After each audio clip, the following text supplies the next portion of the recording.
तेलंगाना सरकार हिमाचल में बनाएगी 2 हाइड्रो प्रोजेक्ट्स। शनिवार यानी कि आज शिमला में बता दें कि तेलंगाना और हिमाचल सरकार के बीच एमओयू इस संबंध को लेकर जो है साइन हुआ है, जिसमें तेलंगाना सरकार हिमाचल के लाहौल स्पीति की चेनाब नदी पर 2 हाइड्रो प्रोजेक्ट्स जो है वो बनाएगी, जिससे दोनों ही राज्यों को फायदा मिलेगा। जानकारी दे दें कि तेलंगाना के डेप्यूटी सीएम भट्टी विक्रमार्का मल्लू और हिमाचल प्रदेश के मुख्यमंत्री ठाकुर सुखविंदर सिंह सुक्खू ने इस ऑफिशियल नोटिस पर जो है वो अपने साइन किए हैं, जिससे दोनों ही राज्यों को आगे आने वाले समय में फायदा बशर्ते मिलेगा ही। तो वहीं बता दें कि लाहौल स्पीति के चेनाब नदी पर प्रस्तावित 2 पावर प्रोजेक्ट सेली हाइड्रो पावर प्रोजेक्ट 400 MV और मियार हाइड्रो पावर प्रोजेक्ट 120 MV को लेकर दोनों राज्यों के बीच समझौता हुआ है। इस दौरान तेलंगाना के डेप्यूटी सीएम भट्टी विक्रमार्का मल्लू ने कहा कि नवीनीकरणीय ऊर्जा के क्षेत्र में हिमाचल और तेलंगाना सरकार के बीच हो रहा समझौता मील का पत्थर साबित होगा। उन्होंने आगे कहा कि संघीय ढांचे में दोनों राज्यों के बीच ऊर्जा समझौता देश में ऊर्जा के क्षेत्र में बड़ा कदम है और इस कदम से तेलंगाना के उज्जवल और स्वच्छ भविष्य का रास्ता खुलेगा। मुख्यमंत्री सुखविंदर सिंह सुक्खू ने कहा कि सत्ता में आने के बाद उनकी सरकार ने ग्रीन एनर्जी एक क्षेत्र में विकास के लिए काम किया है। उनका ये भी कहना है कि हिमाचल में हाइड्रो एनर्जी की अपार संभावनाएं हैं। प्रदेश सरकार हिमाचल के हितों की रक्षा करेगी। ऐसे में हिमाचल में जो प्रोजेक्ट चल रही हैं उनमें कंपनियां अगर हिमाचल की शर्तों को नहीं मानती हैं तो सरकार इन प्रोजेक्ट्स को टेक ओवर करेगी। मुख्यमंत्री का कहना है कि हिमाचल सरकार 12, 18 और 30 की नीति पर काम कर रही है। हिमाचल आत्मनिर्भर बनने की दिशा में आगे बढ़ रहा है। तेलंगाना सरकार के साथ एमओयू साइन होने से दोनों प्रदेशों के लिए भिन्न भिन्न जो स्थितियां हैं वो बनेंगी। दोनों राज्यों को इसके लाभ होगा। साथ ही उन्होंने कहा कि डुग्गर पावर प्रोजेक्ट को लेकर भी तेलंगाना सरकार ने उत्सुकता दिखाई है। अगर एनटीपीसी हिमाचल सरकार की शर्तों को नहीं मानती है तो सरकार ये प्रोजेक्ट टेक ओवर और करके तेलंगाना सरकार को दे सकती है।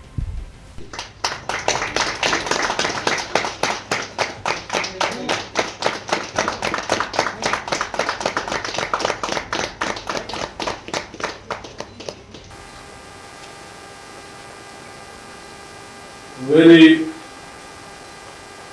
good wishes and greetings to the Himachal Pradesh and the people of the entire state, from Telangana, from the people of Telangana, and from the Chief Minister of Telangana, Sri Revanth Reddy garu.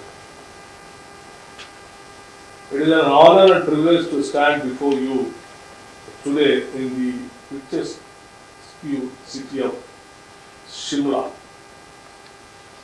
representing the people and government of Telangana. This MOU signing occasion marks a significant milestone in our commitment to sustainable energy and interstate cooperation and federalism of the country. As we formalize our collaboration on 2 major hydel power projects, Seli with 400 megawatts, Maya with 120 megawatts. Telangana, under the visionary leadership of our Honorable Chief Minister Sri Revanth Reddy garu, has always been at the forefront of harnessing renewable energy sources to meet the growing power demands of the state of Telangana. Our journey towards energy self-sufficiency has been remarkable progress in solar and thermal energy. And today, with this MOU, we take a decisive step towards strengthening our hydropower capabilities.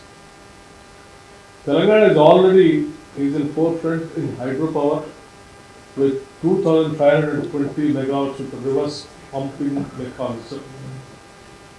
With Telangana new clean and energy policy 2025, we aim to increase our renewable energy capacity to 20,000 megawatts by 2030 and 40,000 megawatts by 2035.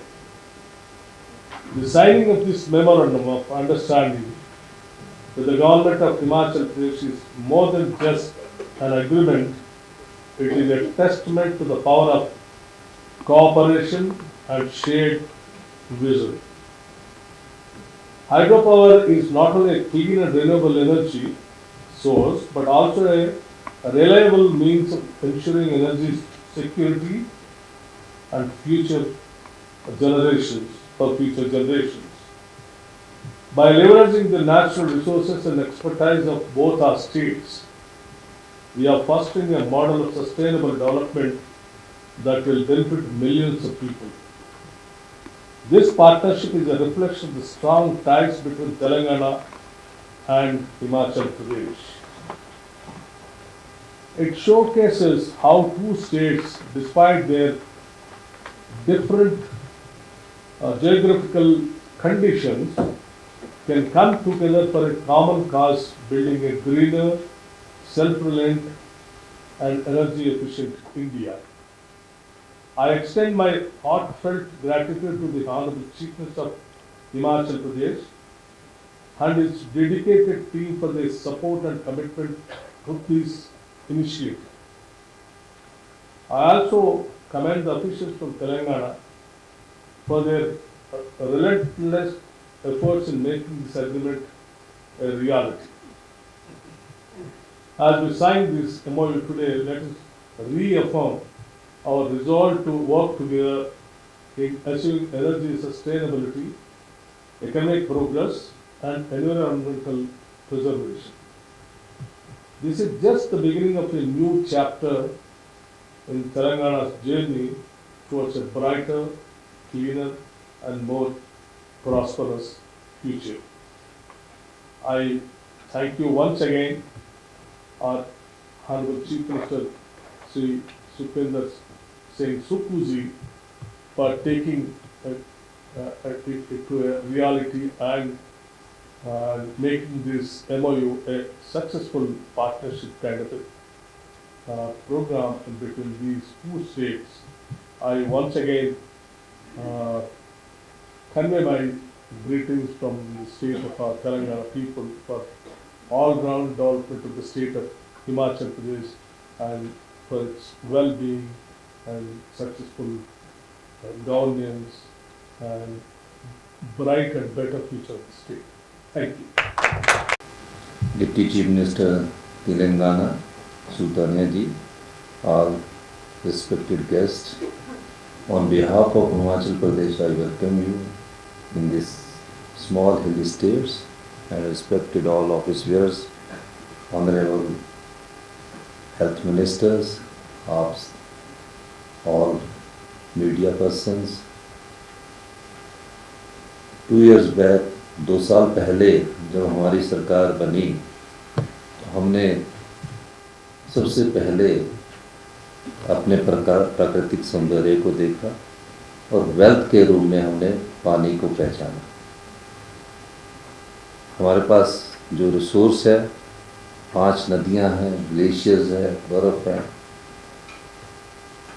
और तकरीबन हमारे से पहले जो पूर्व मुख्यमंत्री रहे उनकी उस समय की परिस्थितियों के हिसाब से उन्होंने समझौते किए।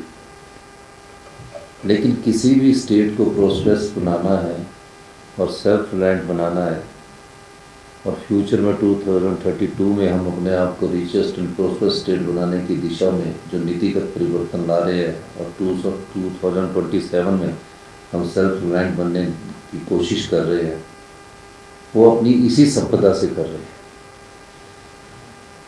11,500 मेगावाट हमने रिन्यूएबल पावर का हार्नेस कर लिया है। तो किसने किया? जो बिजली बोर्ड आज हमारा सबसे बड़ा बिजली बोर्ड हुआ करता था, आज 47 नंबर पर पहुंच गया। इसका सबसे ज़्यादा फायदा केंद्र सरकार के पब्लिक सेक्टर ने उठाया। हमारा एनटीपीसी में 800 मेगावाट बना, एनएचपीसी ने प्रोजेक्ट बनाए, एसजेबीएनएल ने बनाए। ऑल्दो हमारी उसमें 27% इक्विटी है, पर एसजेबीएनएल जो हमारे पानी से 67,000 करोड़ रुपए की कंपनी होगी और हमारी स्टेट का बजट महज जो आज मैंने प्रस्तुत किया 58,000 करोड़ का है, जिसमें 6,000 करोड़ का होल है, यानी कि हम उसको चाहते हैं, है ही नहीं है पैसा।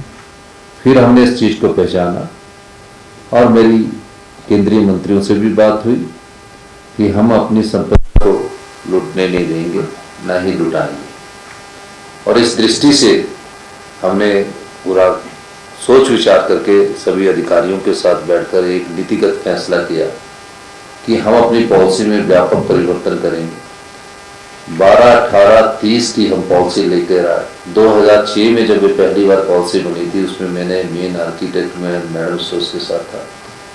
उस समय हमारी पॉलिसी के तहत हमें पर मेगावाट पर जो अपफ्रंट प्रीमियम हमने रिजर्व रखा होता था 10 लाख या 20 लाख, 63 लाख पर मेगावाट हमें प्रीमियम मिला।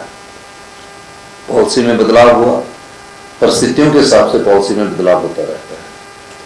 और अब हमने 12-18-40 के तहत केंद्र सरकार से बात की कि जो पिछली सरकार ने धुला से लूरी सुन्नी 658 मेगावाट के प्रोजेक्ट्स हैं, उसमें आप हमारे को 12, 18, 30 और 40 साल बाद प्रोजेक्ट वापस कर दो। परपेचुइटी पर हम कोई भी प्रोजेक्ट नहीं देंगे। जबकि हमारे यहाँ प्राइवेट GSW वगैरह है, GMR है, उनके साथ हमारा समझौता है 12, 18, 30 और 40, 1-2 जगह को छोड़कर। इस बारे में हमने बात रेवंत रेड्डी जी से की, भट्टी साहब से की, इन्होंने अपनी रुचि दिखाई और पहला स्टेप जो हमारी नीति का है और आत्मनिर्भर हिमाचल का है, उस दिशा में आज हम आगे बढ़े। अपनी वेल्थ का हम पूरा इनसे अधिकार ले रहे हैं। 40 साल बाद ये प्रोजेक्ट बनकर जब फ्री होगा हमें वापस मिलेगा। अपफ्रंट प्रीमियम ले रहे हैं और निश्चित तौर पर हमें इस प्रोजेक्ट को तेलंगाना गवर्नमेंट को देकर फायदा होगा। विन विन सिचुएशन है। इन्हें भी रिन्यूएबल की एनर्जी की जरूरत है और रिन्यूएबल एनर्जी बेचने के बाद पर यूनिट में इन्हें रेट अच्छा मिल सकता है। ग्रीन इंडस्ट्रीज के रूप में डेवलप हो सकते हैं, क्योंकि डाटा स्टोरेज के सबसे बड़े IT सेक्टर आपके वहाँ है, उसका भी आपको लाभ मिलेगा। वो आपकी अपनी नीति है। और मेरा ये मानना है कि जो प्रोजेक्ट अभी हमारे पॉलिसी के तहत कोई भी उपक्रम है, अगर हमारी शर्तों को नहीं मानेगी तो हम उनसे वापस ले लेंगे। और मेरा ये मानना है कि महज छोटी स्टेट होने का मतलब और आर्थिक चुनौती होने के बावजूद हमें उन चुनौतियों को स्वीकार करना चाहिए जो प्रदेश को आत्मनिर्भर बनाए। 1 साल के भीतर मेरा ये मानना है कि हम अधिक से अधिक प्रोजेक्ट को एडवर्टाइजमेंट करेंगे। नीतियों के अनुसार अगर बदलाव करना पड़ा बदलाव भी करेंगे, पर प्रदेश के इंटरेस्ट को सर्वोपरि रखकर ही आगे काम करेंगे। मैं धन्यवाद करना चाहूँगा भट्टी साहब और हैदराबाद से आए सारे गवर्नमेंट ऑफिसर्स का कि बहुत तेज़ी से हमने इस पर कार्य किया और बहुत तेज़ी से कार्य करने के बाद हमने MOU साइन किया। और मैं चाहूँगा कि आपको इम्प्लीमेंट भी आप अपना ऑफिस जल्दी खोल के इस पर कार्य शुरू करें। आपको भी फायदा होगा और हमारी सरकार से जो भी सपोर्ट होगी वो आपको पूरी मिलेगी। और सौभाग्यवश प्रिंसिपल सेक्रेटरी टू CM आप भी सुल्तानिया जी हैं, तो मेरे जो पावर सेक्रेटरी है वो भी प्रिंसिपल सेक्रेटरी टू CM है, तो ज़्यादा अड़चन होगी नहीं, स्पीड अप हो जाएगा। क्योंकि जहाँ अड़चन आने की होगी, अगर सेक्रेटरी पावर दूसरा होता, प्रिंसिपल सेक्रेटरी दूसरा होता, तो कई प्रकार की अड़चनें होती, तो ज़्यादा स्पीड अप हमारा काम होगा। इसके अलावा मेरी अनऑफिशियली भी बात हुई है हम भट्टी साहब से भी और ऑफिसर से भी कि जो हमारे प्रोजेक्ट्स हैं, अगर कोई भी गवर्नमेंट हमारे प्रोजेक्ट्स को हमारी शर्तों के अनुसार लेने को तैयार है, तो हम जो भारत सरकार के PUC पब्लिक सेक्टर अंडरटेकिंग है उनसे प्रोजेक्ट क्यों ना ले ले। तो मैं इस दिशा में भी कार्य कर रहा हूँ। हमें तो ज़्यादा फायदा लेना है। और जो ये 12% फ्री रॉयल्टी की बात जो करते हैं, जो भी ये बोलते हैं कि हम 12% फ्री रॉयल्टी देते हैं, वो कंपनी नहीं देती, वो तो पास थ्रू है, वो तो कंज्यूमर की जेब से लिया जाता है।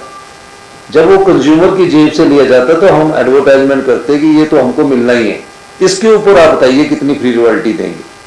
तो हर एक कंपनी अपनी बैलेंस शीट को देखती है अकॉर्डिंग